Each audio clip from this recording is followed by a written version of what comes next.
DVD maths academy में आपका हार्दिक स्वागत है। जैसा कि आपको पता है कि हम क्लास 12th के लिए वेक्टर पढ़ रहे थे और वेक्टर के चलते हम एक्सरसाइज 12.6 के क्वेश्चन नंबर 14 तक लास्ट वीडियो में कवर कर चुके हैं। ठीक है, आज हम पढ़ेंगे क्वेश्चन नंबर 15 से। तो इससे पहले की वीडियो अगर आपने नहीं देखी है तो आप चैनल की प्लेलिस्ट में जाकर के देख सकते हैं। सभी चैप्टर वाइज प्लेलिस्ट बनी हुई है। इसके बाद केवल एक 3D का टॉपिक हमारा बचा हुआ है, बाकी सभी हमने कवर कर लिए हैं। और यहाँ पर बुक जो हम फॉलो कर रहे हैं वो एलिमेंट्स ऑफ मैथमेटिक्स की बुक फॉलो कर रहे हैं। ठीक है, तो बुक आप साथ में लेके बैठेंगे तो और बेटर समझ में आएगा आपको। साथ ही आप कमेंट करके मुझे ये भी बताएं कि आप कहाँ से वीडियो देख रहे हैं, ताकि हमें पता लगे कि कहाँ तक के विद्यार्थियों की हम हेल्प कर पा रहे हैं। ठीक है, तो चलिए आगे बढ़ते हैं। उससे पहले मैं आपको जो हमने बेसिक में डिस्कस किया था उसको थोड़ा रिवाइज करा देता हूं। देखिए, एरिया ऑफ पैरेललोग्राम का कॉन्सेप्ट आज हम पढ़ेंगे। तो पैरेललोग्राम का जो एरिया है उसके निकालने के दो तरीके होंगे हमारे पास, टू मेथड्स होंगे। एक तो हम एडजेंट साइडों का इस्तेमाल करके, एडजेंट साइडों का यूज करके एरिया निकाल सकते हैं, दूसरा डायगोनल का यूज करके एरिया निकाल सकते हैं। तो अगर आपको साइड्स गिवन है तो एरिया क्या होगा, दोनों साइडों का आप क्या करा देंगे, क्रॉस। ये एडजेंट साइडें होंगी, मतलब इनका एक कॉमन पॉइंट होना चाहिए। ठीक है, यानी कि अपोजिट साइडें नहीं होनी चाहिए, बस ये ध्यान रखें आप। तो जो भी साइड है आपको गिवन होगी उनका आप क्रॉस निकालेंगे और उसका क्या निकाल देंगे, मैग्नीट्यूड। तो आपके पास क्या आ जाएगा, एरिया आ जाएगा। अगर आपको डायगोनल गिवन है तो डायगोनल के केस में ये दोनों डायगोनल है आपके ए और बी। यहाँ पर क्या है, डायगोनल ऑफ पैरेललोग्राम। तो आप दोनों डायगोनल के वेक्टर जो है उनका आप क्या करा देंगे, क्रॉस करा देंगे और उसका जो मैग्नीट्यूड निकालेंगे उसको हाफ से क्या करना है, मल्टीप्लाई। सेम ऐसे ही ट्रायंगल का है, सेम रिजल्ट ट्रायंगल का है। ट्रायंगल में भी यहाँ पर ए और बी क्या है, एडजेंट साइडें हैं, ट्रायंगल की एडजेंट साइडें हैं। तो आप इसमें अक्सर बच्चे हैं ना कंफ्यूज रहते हैं, इस चीज़ को आप ध्यान दें कि डायगोनल के केस में हाफ आएगा, ठीक है, और साइड के केस में हाफ नहीं आएगा। और जो डायगोनल का केस है वो सेम एरिया किसका होता है, ट्रायंगल का होता है। तो चलिए देखते हैं इस पर बेस क्वेश्चन। बाकी इस एक्सरसाइज का बेसिक मैं पहले करा चुका हूँ, आपको प्लेलिस्ट में वो वीडियो मिल जाएगी, आप देख लें वहाँ पर जा करके। तो देखिए, आपको क्वेश्चन नंबर 15 में जो है ये ए वेक्टर गिवन है और एक ये बी वेक्टर गिवन है। तो ये क्या चीज़ें हैं, ये पैरेललोग्राम की एडजेंट साइड है आपको गिवन है और आपको पैरेललोग्राम का क्या निकालना है, एरिया निकालना है। ठीक है, आप बुक साथ में लेके बैठे हैं एलिमेंट्स ऑफ मैथमेटिक्स की। तो इन दोनों वेक्टरों का हम क्या करा देते हैं, क्रॉस करा देते हैं। भाई क्रॉस कराना हमने बहुत अच्छे से पढ़ा है, पिछली दो तीन वीडियो में हमने क्रॉस को अच्छे से डिस्कस किया है। मैं फिर से एक्सप्लेन कर देता हूं। तो देखिए, जब भी आपको दो वेक्टरों का क्रॉस कराना होगा तो फर्स्ट रो आपकी हमेशा क्या रहेगी, आई जे के। और यहाँ पर जो फर्स्ट पर लिखा हुआ है ना, उससे उसके स्केलर कंपोनेंट से आपकी सेकंड रो बनेगी। तो सेकंड रो इसके स्केलर कंपोनेंट से बनेगी। आई के साथ आपको कुछ भी नजर नहीं आ रहा है, मतलब कितना है, 1 है। जे के साथ कितना है, 2 है। और के साथ कितना है, -3। यानी कि आपकी जो सेकंड रो है वो 1 2 -3 हो जाएगी। क्या हो जाएगी, 1 2 -3। अब इससे आपकी जो थर्ड रो बनेगी, थर्ड रो भी इस बी वेक्टर के स्केलर कंपोनेंट से। तो बी वेक्टर के स्केलर कंपोनेंट आपको दिखाई दे रहे होंगे यहाँ पर, 3 -2 और 1। तो क्या हो जाएंगे, 3 -2 और 1। ठीक है, अब हम इसको एक्सपेंड करके सोल्व करेंगे। तो चलिए एक्सपेंड कर लेते हैं। तो देखिए, एक्सपेंड करेंगे तो फर्स्ट रो से एक्सपेंड करेंगे, आई के लिए सोल्व करेंगे। तो फर्स्ट रो और फर्स्ट कॉलम आपका छूट जाएगा। तो ये 4 एलिमेंट बचे हैं, इन 4 एलिमेंट को कैसे सोल्व करेंगे, पहले 2 को 1 से मल्टीप्लाई करेंगे और माइनस का साइन अपनी तरफ से लगा करके इन दोनों को मल्टीप्लाई करेंगे। तो देखिए, 2 को 1 से करेंगे 2 आएगा हमारे पास, -2 को -3 से करेंगे प्लस का 6 आएगा, लेकिन माइनस आपको अपनी तरफ से बीच में लगाना है। ठीक है, तो 2 माइनस क्या हो जाएगा, 6। अब जे के लिए सोल्व करते हैं। मैंने आपको बताया था लास्ट वीडियो में कि जे को का जो साइन चेंज करके आपको यूज करना है, क्योंकि इसकी पोजीशन जो होती है वो ओड होती है। ठीक है, तो माइनस का क्या लिखेंगे, जे लिखेंगे। अब ये जे जिस कॉलम में और जिस रो में है उनको हम छोड़ देंगे, तो 4 एलिमेंट बचेंगे। 1 को 1 से मल्टीप्लाई करेंगे, क्या आएगा, 1 आएगा भाई। और 3 को -3 से करेंगे तो 3 3 जा क्या हो जाएगा, 9। माइनस का 9 आएगा, लेकिन माइनस बीच में हमें भी लगाना है, तो माइनस माइनस क्या हो जाएगा, प्लस। ठीक है, चलिए आगे बढ़ते हैं। के लिए सोल्व करते हैं। तो ये कॉलम और ये रो छूट जाएगी आपकी। 1 को 2 से मल्टीप्लाई करेंगे, माइनस का 2 आएगा। और 3 को 2 से करेंगे 6, तो माइनस का 2 और माइनस बीच में हम लगाएंगे अपनी तरफ से और फिर क्या लिखेंगे, 6। तो यहाँ से इसको फाइनल सोल्व करेंगे तो क्या रिजल्ट मिलेगा भाई, 2 में से 6 को माइनस करेंगे, -4। 1 + 9 कितना हो गया, 10। 10 को -j से मल्टीप्लाई करेंगे, -j। -2 -6 क्या हो जाएगा, -8 हो जाएगा, -8 के। तो ये हमारे पास ए और बी का क्या आ गया है, क्रॉस। लेकिन हमें तो एरिया निकालना था और एरिया होता है मैग्नीट्यूड। तो आप इसका क्या निकाल देंगे, मैग्नीट्यूड कैसे निकालते हैं, आई के स्केलर का स्क्वायर, जे के स्केलर का स्क्वायर और के स्केलर का स्क्वायर। मतलब क्रॉस कराने के बाद आई जे के के साथ जो नंबर थे उनके स्क्वायर का सम करा देना है। तो 4 का स्क्वायर 16 हो जाएगा, 10 का 100 और 8 का 64। इनको आप ऐड करेंगे तो 180 हो जाएगा। अब देखिए 180 के हम ऐसे दो फैक्टर कर लेते हैं जिनमें से एक का स्क्वायर रूट निकल सके।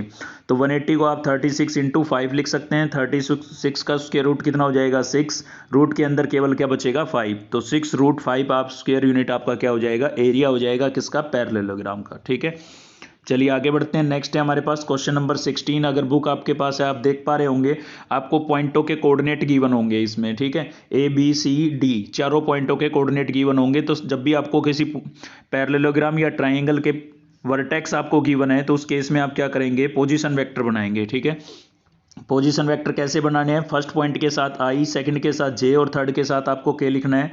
क्योंकि एक्स एक्सिस के सिमेट्रिक यूनिट वेक्टर आई होता है, वाई एक्सिस के सिमेट्रिक यूनिट वेक्टर जे होता है और जेड एक्सिस के सिमेट्रिक यूनिट वेक्टर क्या होता है, के।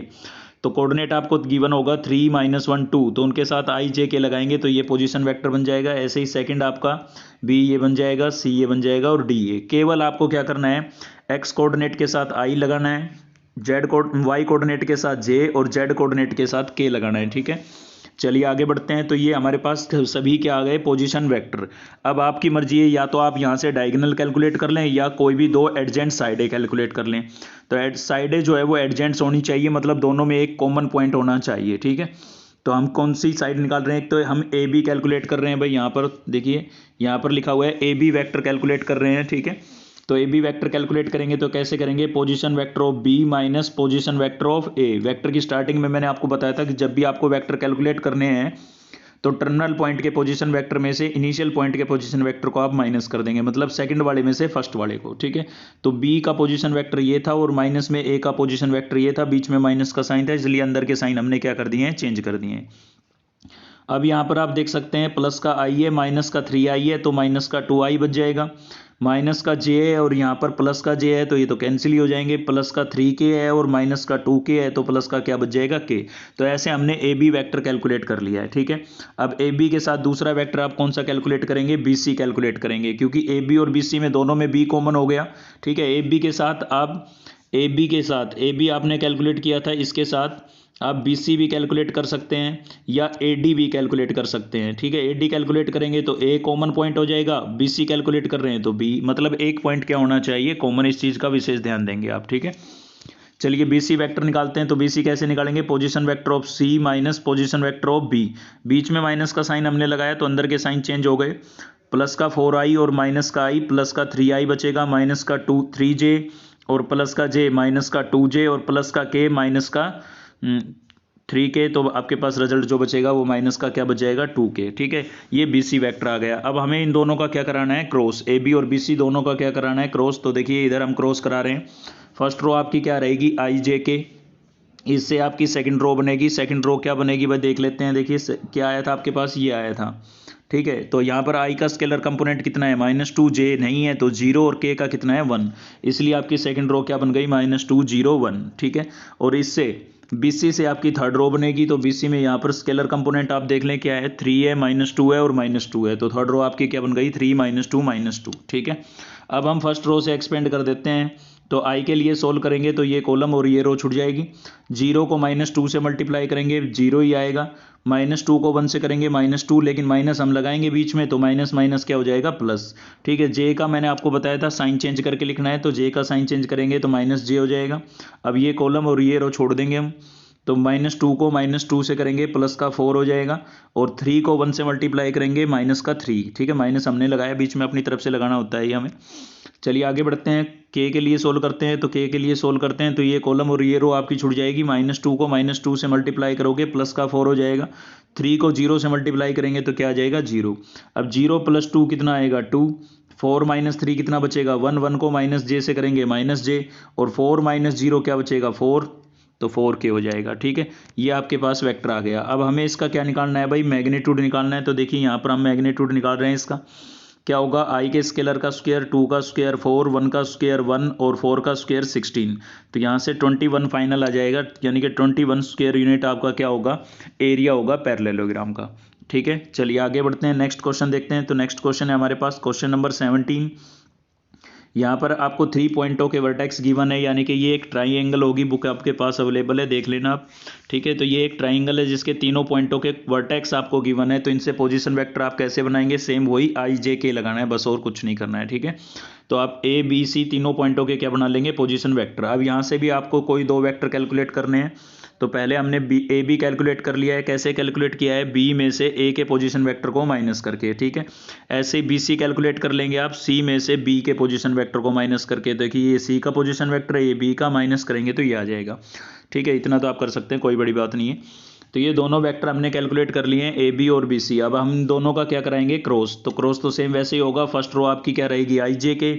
यहाँ पर स्केलर कंपोनेंट क्या है, 2 -1 -6, तो ये सेकंड रो हो जाएगी। और यहाँ पर स्केलर कंपोनेंट क्या है, 1 2 3, तो थर्ड रो क्या बन जाएगी, 1 2 3।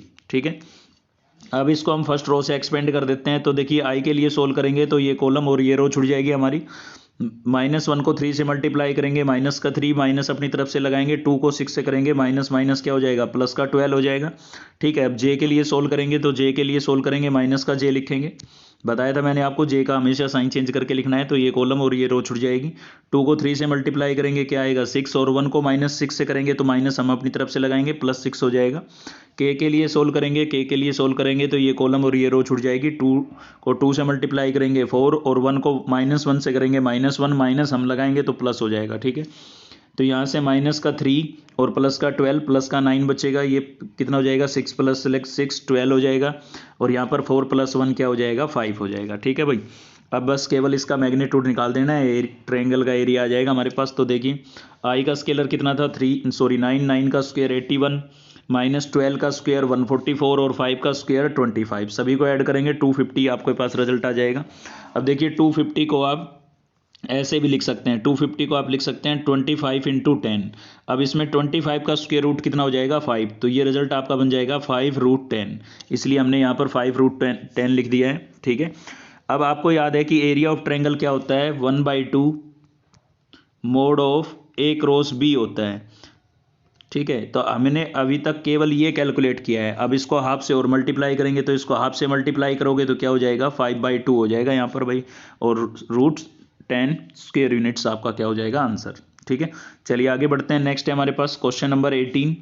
तो क्वेश्चन नंबर 18 में क्या है, आपको मोड ऑफ ए की वैल्यू गिवन है, मोड ऑफ बी की वैल्यू गिवन है, और mod of A cross B की वैल्यू आपको गिवन है। तो आपको क्या कैलकुलेट करना है, ए डॉट बी। तो बेसिक के अंदर मैंने आपको डॉट और क्रॉस प्रोडक्ट में एक रिलेशन बताया था, जो कि क्या था, ए क्रॉस बी के मैग्नीट्यूड का square equals to mod of A का स्क्वायर मोड ऑफ बी का square minus A dot B का होल स्क्वायर। तो ये 4 टर्म हो गई, कुल मिला के 4 टर्म्स हो गई। 4 में से 3 की वैल्यू आपको गिवन होगी और 4th की वैल्यू आपको निकालनी होगी। ठीक है, तो ए क्रॉस बी की वैल्यू आपको गिवन है 35, तो हमने लिख दिया यहाँ पर 35। मोड ए की वैल्यू गिवन है √26, तो यहाँ पर हम √26 लिख देंगे। ठीक है, बी की वैल्यू आपको गिवन है 7, तो हमने ये 7 लिख दिया है। और ए डॉट बी की वैल्यू हमें कैलकुलेट करनी है, तो इसको हमें एज टीज रखेंगे। ठीक है, तो 35 का स्क्वायर करेंगे 1225 आ जाएगा भाई। यहाँ पर 7 का स्क्वायर 49 हो गया, इसका स्क्वायर से स्क्वायर रूट कैंसिल हो जाएगा, तो 26 बचेगा, और इसको हमें कैलकुलेट करना है।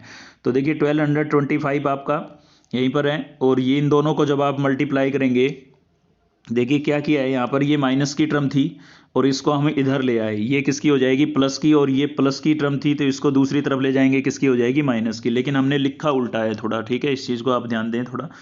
तो देखिए माइनस का ये 1225 इधर जाएगा, माइनस का हो जाएगा, तो ये माइनस का लिख दिया हमने, और ये जो माइनस की टर्म थी ये इधर आएगी तो प्लस की हो जाएगी, लेकिन लिखे उधर दिए गलती से। ठीक है, तो माइनस का 1225 और प्लस का 1274 सब्ट्रैक्ट करेंगे, तो 1274 में से 1225 को सब्ट्रैक्ट करेंगे तो आपके पास जो रिजल्ट बचेगा वो 49 बच जाएगा। ठीक है, प्लस का स्क्वायर को दूसरी तरफ लेके जाएंगे, रूट में चेंज हो जाएगा। वो 49 का स्क्वायर रूट कितना होता है, 7। आपको पता है स्क्वायर दूसरी तरफ जाता है, रूट में चेंज होता है, तो साथ में प्लस माइनस के साइन भी आते हैं। चलिए आगे बढ़ते हैं। नेक्स्ट क्वेश्चन है हमारा, नेक्स्ट क्वेश्चन है क्वेश्चन नंबर 19 यहाँ पर आपको प्रूव करना है कि mod of A cross B equals to A dot B into tan theta. अब देखिए यहाँ पर क्रॉस भी यूज होता नजर आ रहा है, डॉट भी यूज होता नजर आ रहा है, यानी कि दोनों के रिजल्ट्स को हमें यूज करना होगा। तो देखिए क्रॉस प्रोडक्ट में हमने पढ़ा था mod of A cross B equals to mod of A mod of B sine theta. ठीक है, और डॉट प्रोडक्ट में क्या पढ़ा था हमने, A dot B equals to mod of A mod of B cos theta. अब tan आपको बनता हुआ नजर आ रहा है, तो सीधी सी बात है भाई tan कब बनेगा, जब sine theta upon cos theta आए। कब बनेगा? जब sine theta upon cos theta आए। तो साइन आपकी फर्स्ट इक्वेशन में और कोस आपकी सेकंड इक्वेशन में, यानी कि आप फर्स्ट को सेकंड से अगर डिवाइड कर देते हैं तो 10 बन जाएगा। ठीक है, इसी से हमें पता लगा, क्वेश्चन से ही सॉल्यूशन निकाल रहे हैं हम। तो डिवाइड कर देते हैं इक्वेशन सेकंड को फर्स्ट से। ठीक है, उल्टा लिख दिया यहाँ पर, सेकंड नहीं, फर्स्ट को सेकंड से किया है। ठीक है, फर्स्ट को सेकंड से।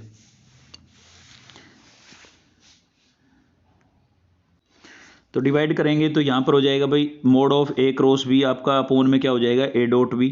ठीक है, इस साइड को इस साइड से और इस वाली साइड को इसको डिवाइड करेंगे इससे, तो ये रिजल्ट आ जाएगा। यहाँ मोड ए मोड बी कैंसिल हो जाएगा। तो आपके पास जो रिजल्ट बचेगा, तो इधर से तो यहाँ से तो ये एज टीज बचा हुआ है देखिए, और यहाँ पर साइन अपॉन कोस क्या हो जाएगा? 10। अब ये डिवाइड हो रहा है तो इधर जाके क्या होगा? मल्टीप्लाई होगा। ठीक है, ये डिवाइड हो रहा है, इधर जाके क्या हो जाएगा? मल्टीप्लाई। तो यहाँ पर हो जाएगा mod of A cross B equals to A dot B into tan theta, जो कि हमें क्या करना था? प्रूव करना था। चलिए बढ़ते हैं नेक्स्ट क्वेश्चन पर। नेक्स्ट है हमारे पास क्वेश्चन नंबर 20। तो देखिए 20 में भी क्या है भाई, ए पॉइंट के पोजीशन वेक्टर जो कोऑर्डिनेट्स ये आपको गिवन थे, हमने पोजीशन वेक्टर बना लिए। केवल आपको क्या करना है? एक्स कोऑर्डिनेट के साथ आई लिखना है, वाई कोऑर्डिनेट के साथ जे लिखना है और जेड कोऑर्डिनेट के साथ के लिखना है। ठीक है, क्योंकि ये एक्स वाई जेड के सिमेट्रिक यूनिट वेक्टर होते हैं। तो कोऑर्डिनेट्स आपको गिवन थे, आपको केवल आई जे के लगा करके पोजीशन वेक्टर बना लेने हैं। ठीक है, अब कोई भी दो वेक्टर हमें यहाँ पर कैलकुलेट करने हैं। तो एक तो ए बी वैक्टर कैलकुलेट कर रहे हैं, कैसे करेंगे? Position vector of B minus A, हमने थोड़ा डायरेक्ट लिख दिया। अब तक आप ये चीज़ समझ चुके होंगे। बी में से पोजीशन, बी पॉइंट के पोजीशन वेक्टर में से ए पॉइंट का पोजीशन वेक्टर आप माइनस करेंगे तो ये आएगा। ठीक है, ऐसे सी पॉइंट के पोजीशन वेक्टर में से बी पॉइंट का पोजीशन वेक्टर माइनस करेंगे तो ये रिजल्ट आएगा। अब इन दोनों का हम क्रॉस निकाल रहे हैं, तो क्रॉस आप समझ चुके होंगे अब तक। ठीक है, काफ़ी क्वेश्चन कर लिया हमने। फर्स्ट रो आपकी आई जे के रहेगी, ए बी सी के डायरेक्शन रेशियो लिख दिया हमने यहाँ पर, जो कि क्या है 1 -2 -6। ठीक है, ये प्लस का 1 था, और बी सी के डायरेक्शन रेशियो हमने यहाँ पर लिख दिया। अब इसको हम फर्स्ट रो से जब एक्सपेंड करेंगे, फर्स्ट रो से एक्सपेंड करेंगे तो फाइनल रिजल्ट ये आ जाएगा। लेकिन हमें तो इसका मैग्नीट्यूड निकालना था, तो 8 का स्क्वायर 64 हो जाएगा, 11 का 121 और 5 का 25, सभी को ऐड करेंगे 210 यूनिट्स आपका क्या हो जाएगा? इसकी वैल्यू आ जाएगी। लेकिन हमें तो एरिया ऑफ ट्रायंगल निकालना था, और एरिया ऑफ ट्रायंगल क्या होता है? 1/2 mod of A cross B. ठीक है, तो mod of A cross B तो ये आया था, हाफ आपको इसके साथ लगा देना है। तो हाफ हमने इसके अपोन में लिख दिया या इनटू में लिख दो, एक ही बात है। ठीक है, ये फाइनल रिजल्ट आ गया है आपका। चलिए बढ़ते हैं नेक्स्ट क्वेश्चन पर। नेक्स्ट क्वेश्चन है हमारा 21, और 21 में आपको ये सभी आपको क्या करना है? प्रूव करना है कि इसका रिजल्ट जो है वो किसके इक्विवेलेंट होगा? 0 के। तो हम LHS साइड यहाँ से उठा लेते हैं, और LHS साइड में हम क्या करेंगे? ए का अंदर क्या करा देते हैं? क्रॉस। तो ए का बी से क्रॉस कराएंगे, पहले हम ए को बी से क्रॉस कराएंगे, तो ए क्रॉस बी हो जाएगा। ठीक है, ए क्रॉस बी, ए को सी से कराएंगे तो क्या हो जाएगा? ए क्रॉस सी। ऐसे ही बी का सी से कराएंगे, बी क्रॉस सी, और बी का ए से कराएंगे, बी क्रॉस ए। सेम यहाँ पर सी का क्रॉस ए के साथ कराएंगे, सी क्रॉस ए, और सी का बी के साथ कराएंगे तो सी क्रॉस बी। मतलब बाहर वाले नंबर का क्रॉस दोनों के साथ कराना है। ठीक है, चलिए आगे बढ़ते हैं। अब देखिए, आपको मैंने बताया था कि क्रॉस प्रोडक्ट के अंदर कोमोटेटिव प्रॉपर्टी एग्जिस्ट नहीं करती है। ए क्रॉस बी जो है वो किसके इक्विवेलेंट होगा? माइनस बी क्रॉस ए के, यानी कि ऑर्डर को अगर आप चेंज करते हैं तो नेगेटिव साइन लगाना होगा। ठीक है, तो हमने क्या किया? देखिए, ए क्रॉस बी ये वाला आपका एज टीज लिखा हुआ है, यहाँ ए क्रॉस सी ये भी एज टीज लिखा हुआ है, ये बी क्रॉस सी भी आपका सेम एज टीज लिखा हुआ है। लेकिन यहाँ था बी क्रॉस ए, तो इसको हमने क्या लिख दिया? ए क्रॉस बी, तो हमें माइनस का साइन लगाना होगा। ऐसे ही सी क्रॉस ए को हमने ए क्रॉस सी लिख दिया तो माइनस का साइन लगाना होगा। सी क्रॉस बी को हमने बी क्रॉस सी लिख दिया तो माइनस का साइन लगाना होगा। ठीक है, अब यहाँ पर आप देख सकते हैं सभी टर्म्स अपोजिट साइन की हैं, तो ये क्या हो जाएंगी? कैंसिल आउट हो जाएंगी, और रिजल्ट आपको क्या मिलेगा? 0, जो कि हमें क्या करना था? प्रूव करना था। तो नेक्स्ट देख रहे हैं हम क्वेश्चन नंबर 21, और 21 में आपको गिवन है कि ए क्रॉस बी जो है वो सी के इक्विवेलेंट है, और बी क्रॉस सी किसके इक्विवेलेंट है? ए के। आपको प्रूव करना है कि मोड ऑफ बी आपका 1 होगा, मोड ऑफ सी जो है वो मोड ऑफ ए के इक्विवेलेंट होगा, और ए जो है वो बी पर परपेंडिकुलर होगा, बी सी पर परपेंडिकुलर होगा, सी ए पर परपेंडिकुलर होगा। ये सभी बातें आपको क्या करनी है? प्रूव करनी है। तो चलिए करते हैं प्रूव। यहाँ पर ए क्रॉस बी जो है वो किसके इक्विवेलेंट गिवन था आपको? सी के। अब कोई भी दो वेक्टरों क्रॉस प्रोडक्ट का जो रिजल्ट होता है वो दोनों वेक्टरों पर परपेंडिकुलर होता है। मतलब यहाँ पर ए क्रॉस बी जो है वो सी के इक्विवेलेंट है, तो इसका मतलब ए वेक्टर जो है वो भी सी पर परपेंडिकुलर होगा, और बी वेक्टर भी सी पर कैसा होगा? परपेंडिकुलर होगा। ये चीज़ मैंने आपको पिछली वीडियो में भी डिस्कस की थी आपके साथ। ठीक है। तो इस चीज़ को हम लिख सकते हैं कि सी जो वेक्टर है वो ए पर परपेंडिकुलर होगा और सी बी पर भी क्या होगा, परपेंडिकुलर होगा। सेम ऐसे ही दूसरा रिजल्ट आपको गिवन था B cross C equals to A, तो इसका मतलब ए जो है वो बी पर और सी पर दोनों पर परपेंडिकुलर होगा। तो एक बात तो यहाँ से प्रूव हो चुकी है कि तीनों वेक्टर एक दूसरे पर कैसे हैं, परपेंडिकुलर है, यानी कि परपेंडिकुलर टू ईच अदर है। ठीक है, एक तो यही प्रूव करना था आपको। देखिए ये सभी बातें प्रूव हो चुकी है, अब केवल हमें इन दोनों को प्रूव करना है। चलिए इनको करते हैं। तो आपको याद होगा क्रॉस प्रोडक्ट का result A mod of A cross B equals to होता है mod of A mod of B sine theta, और थीटा कितने डिग्री का है, 90 डिग्री का, क्योंकि अभी हमने प्रूव किया है कि ये परपेंडिकुलर है। ठीक है, तो यहाँ पर क्या है, देखिए ए क्रॉस बी आपको गिवन था सी के इक्वलेंट। तो अगर कोई भी दो वेक्टर अगर इक्वल है तो उनका मैग्नीट्यूड भी क्या होता है, इक्वल होता है। यानी कि mod of A cross B equals to होगा मोड ऑफ सी के। तो mod of A cross B को हम मोड ऑफ सी लिख सकते हैं। ये दोनों आपको एज टीज लिखे हुए हैं और साइन 90 की वैल्यू कितनी होती है, 1 होती है। ठीक है, ये आपकी इक्वेशन फर्स्ट बन गई। अब सेकंड रिजल्ट को उठाएंगे, वहाँ पर भी मोड ऑफ बी क्रॉस सी किसके इक्विवेलेंट होगा, मोड ऑफ ए के। ये एज टीज लिखे हुए हैं दोनों, देखिए। और थीटा जो है वो 90 डिग्री होगा, क्योंकि हम प्रूव कर चुके हैं कि ये परपेंडिकुलर टू ईच अदर है, तो साइन 90 की वैल्यू कितनी हो जाएगी, 1। ये इक्वेशन सेकंड बन गई। अब किसी एक इक्वेशन से दूसरे में पुट कर देंगे वैल्यू को हम। तो हम पुट कर रहे हैं मोड ऑफ ए की वैल्यू जो कि क्या थी, mod of B into mod of C थी, जिसको हम इक्वेशन फर्स्ट में पुट कर रहे हैं भाई। तो ये पुट कर दिया, देखिए यहाँ पर। तो यहाँ आप देख सकते हैं मोड ऑफ सी से मोड ऑफ सी कैंसिल हो जाएगा, तो यहाँ बचेगा mod of B into mod of B. तो मोड बी का स्क्वायर इक्वल्स टू किसके आ गया, 1 के। स्क्वायर दूसरी तरफ जाएगा, रूट में चेंज होगा, तो मोड बी की वैल्यू कितनी आ जाएगी, 1। अब यहाँ पर प्लस माइनस क्यों नहीं लगाया, क्योंकि मैग्नीट्यूड कभी नेगेटिव नहीं होता। मोड जो है ऑलवेज कैसी वैल्यू देता है, पॉजिटिव वैल्यू देता है। ठीक है, तो mod of B equals to कितना आ गया, 1। अब इस वैल्यू को उठा करके हम किस में पुट कर देंगे, इक्वेशन फर्स्ट में पुट कर देंगे। ठीक है, इक्वेशन फर्स्ट में जैसे ही आप मोड बी की को 1 से रिप्लेस करेंगे तो आपके पास रिजल्ट आएगा mod of C equals to mod of A. तो ये सभी बातें हमने प्रूव कर दी है। चलिए देखते हैं नेक्स्ट क्वेश्चन। नेक्स्ट है हमारा क्वेश्चन नंबर 23, और 23 में आपको गिवन है A dot B equals to A dot C. साथ ही आपको गिवन है A cross B equals to A cross C. तो आपको प्रूव क्या करना है, यहाँ पर प्रूव करना है कि जो बी वेक्टर है वो सी वेक्टर के इक्विवेलेंट होगा।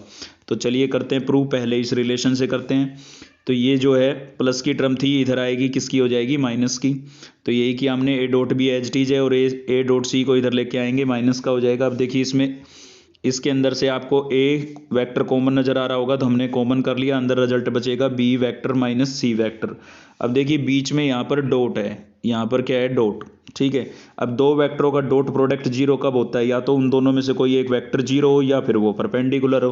तो ए वेक्टर जीरो होगा या फिर बी माइनस सी का रिजल्ट जीरो होगा। अब गिवन था हमें कि A vector is not equals to zero, तो ए वेक्टर जीरो नहीं है, तो इसका मतलब बी माइनस सी जीरो है।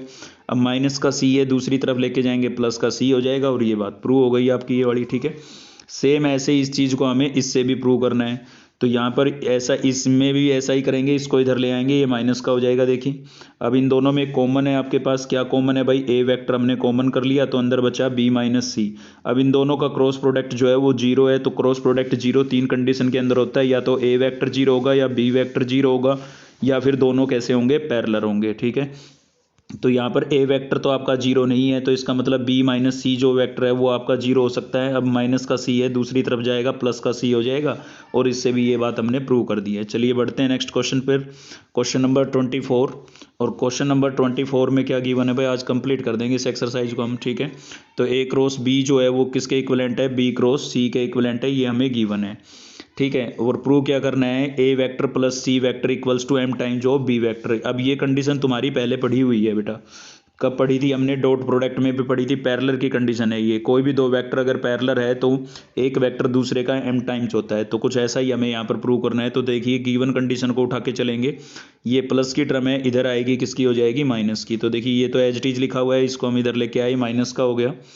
अब आप क्या करेंगे, आपको पता है क्रॉस प्रोडक्ट के अंदर कॉम्यूटेटिव प्रॉपर्टी एग्जिस्ट नहीं करती, तो बी क्रॉस सी को अगर आप सी क्रॉस बी लिख देते हैं तो माइनस आपको बाहर लगाना होगा, माइनस पहले से ही था, प्लस हो गया, तो ये फाइनल रिजल्ट आ गया है। अब इसमें से बी आप क्या कर सकते हैं, कॉमन, क्योंकि बी यहाँ पर भी है और बी यहाँ पर भी है। ठीक है, ये क्रॉस है, आपका ध्यान रखना है, यहाँ पर प्लस लगा हुआ है गलती से, ये क्रॉस है। ठीक है, अब इसमें से आप बी वेक्टर कॉमन कर सकते हैं, तो देखिए बी वेक्टर हमने कॉमन कर लिया, यहाँ से बचेगा ए और यहाँ से बचेगा सी, तो ए प्लस सी बचा और इक्वल्स टू क्या है, जीरो। अब देखिए दो वेक्टरों का यहाँ पर बीच में क्रॉस है, ठीक है, क्रॉस है क्योंकि क्रॉस थे ना यहाँ पर, ठीक है, यहाँ क्रॉस थे तो क्रॉस है बीच में। अब दो वेक्टरों का क्रॉस प्रोडक्ट तीन ही कंडीशन में जीरो होता है। अभी मैंने आपको बताया था कि या तो पहला वेक्टर जीरो होगा या दूसरा वेक्टर जीरो होगा या दोनों पैरेलल होंगे। तो फिलहाल हमें पैरेलल की कंडीशन प्रूव करनी है तो हम पैरेलल का कॉन्सेप्ट यूज करेंगे। तो इसका मतलब बी वेक्टर जो है वो आपका पैरेलल होगा किसके साथ, ए प्लस सी के साथ। तो इसका मतलब एक वेक्टर दूसरे का क्या होगा, एम टाइम्स। तो ए प्लस सी जो है वो एम टाइम्स होगा किसके, बी के। ठीक है, यही हमें क्या करना था, प्रूव करना था। चलिए बढ़ते हैं लास्ट क्वेश्चन पर। इसी के साथ ये वेक्टर यानी कि क्रॉस प्रोडक्ट की एक्सरसाइज हमारी कंप्लीट हो जाएगी। ठीक है, तो यहाँ पर हमें गिवन है position vector of A point का पोजीशन वेक्टर गिवन है, बी पॉइंट का पोजीशन वेक्टर गिवन है और सी पॉइंट का पोजीशन वेक्टर आपको गिवन है। आपको प्रूव करना है ये सब कुछ। ठीक है, तो हम क्या करते हैं, कोई भी दो वेक्टर कैलकुलेट कर लेते हैं। तो एक तो ए बी वैक्टर निकाल लेते हैं, दूसरा बी सी निकाल लेते हैं। अब ए बी कैसे निकालेंगे, position vector of B minus A. तो बी का पोजीशन वेक्टर बी था, ए का पोजीशन वेक्टर ए था। ऐसे बी सी वैक्टर कैसे निकालेंगे, position vector of C minus B. तो सी का पोजीशन वेक्टर सी था और बी का पोजीशन वेक्टर बी था। ठीक है, अब इन दोनों का हम करा देते हैं क्रॉस। तो देखिए पहले इसको पकड़ के चल रहे हैं, इसका सी के साथ कराएंगे तो बी क्रॉस सी, और बी का बी के साथ कराएंगे तो क्या हो जाएगा, बी क्रॉस बी, यहाँ पर लिखा हुआ है। ठीक है, अब माइनस ए का सी से कराएंगे तो माइनस ए क्रॉस सी, और माइनस ए का माइनस बी के साथ कराएंगे तो माइनस माइनस प्लस और ए क्रॉस बी हो जाएगा। क्लियर है यहाँ तक। अब देखिए सेम दो वेक्टरों का क्रॉस प्रोडक्ट क्या होता है, जीरो। मैंने आपको बताया था कि आई क्रॉस आई क्या होगा, आपका जीरो होगा। ऐसे ही जे क्रॉस जे भी जीरो होगा, के क्रॉस के भी जीरो होगा, ए क्रॉस ए भी जीरो होगा। मतलब यूनिट वेक्टर हो या वेक्टर हो, लाइक वेक्टर्स हैं तो उनका क्रॉस प्रोडक्ट क्या होता है, जीरो। क्योंकि इस केस में थीटा की वैल्यू 0 डिग्री हो जाती है और साइन जीरो की वैल्यू जीरो होती है, इसलिए क्रॉस प्रोडक्ट जीरो हो जाता है। ठीक है, तो बाकी ये एज टीज लिखेंगे हम। यहाँ पर माइनस का साइन है तो इसका ऑर्डर चेंज कर देते हैं। इसको हम जैसे ही सी क्रॉस ए करेंगे तो माइनस आएगा, माइनस पहले से ही है, प्लस हो जाएगा। ठीक है, और ये आपका जीरो ही हो चुका है, ये एज टीज लिखा हुआ है देखिए। तो यही हमें क्या करना था, प्रूव करना था। तो इसी के साथ ये एक्सरसाइज आपकी कंप्लीट हो गई है। नेक्स्ट वीडियो से हम ट्रिपल प्रोडक्ट पढ़ेंगे जो कि इस चैप्टर की लास्ट एक्सरसाइज होगी। तो वीडियो आपको कहीं भी हेल्पफुल लगी तो एक लाइक एक सब्सक्राइब जरूर करें। चलिए मिलते हैं नेक्स्ट वीडियो में। जय हिंद।